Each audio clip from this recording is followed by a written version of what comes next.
Magandang umaga mga par. Ako nga pala si Siljan at kasama ang mga tropa. Starting pala dyan si Fabio, Jerry, Jonathan at si Jerome.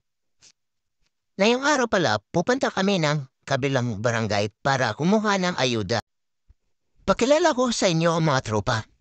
Ito nga pala si Fabio, si Jerry, Jonathan, at ang pamangkin ng kapitan na si Jerome.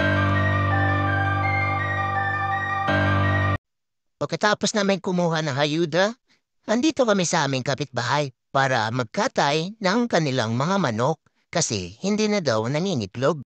Ang kondisyon na pala ni Fabio ang mga manok. Pati na rin si Jerome hinihimas-himas pa. Para daw kondisyon ang manok pag kinatay. Dito mga par, tapos na yan linisin. Hihiwain na lang at lulutuin. Si Jerome pala at si Fabio ang in charge dyan. Kaya tinitignan niya kung anong kailangan niyang mga karne.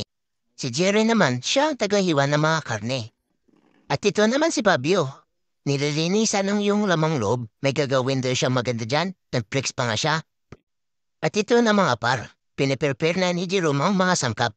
Pati yung mga manok, nakamarinig na. Upang sa ganon, dire-diretso ang pagluluto nila. At tatlong patahe pala ang lulutuin nila. Curry, pininyahan, at yung isa ay may sabaw. At si Fabio naman, sinisimula na pirituin yung carrots at saka patatas. Yeah. Niluluto mo? Ayan, kare-kare. Kare-kare. Kare-kare daw yung lulutuin ni Kakusa Fabio. Diyan pala mga par, makikita niyo yung pamangkin ng aming kapitan na si Jerome. At si Jerry, andun nakaupo, ilalamig daw siya. Kaya mamaya, tatakbo-takbo na yan.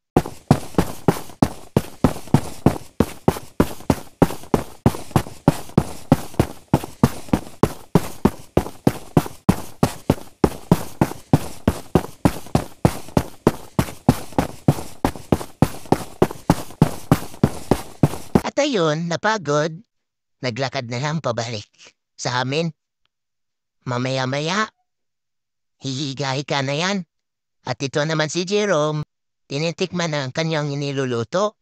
At ang kay Fabio, konting pakulo pa daw para lumambot yung karne ng manok. At yung sabaw ni Jerome, ayan, nakakatakam na. Konting minuto na lang.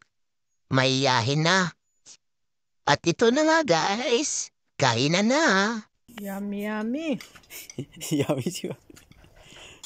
si Fabio kasi. Sinarapan eh.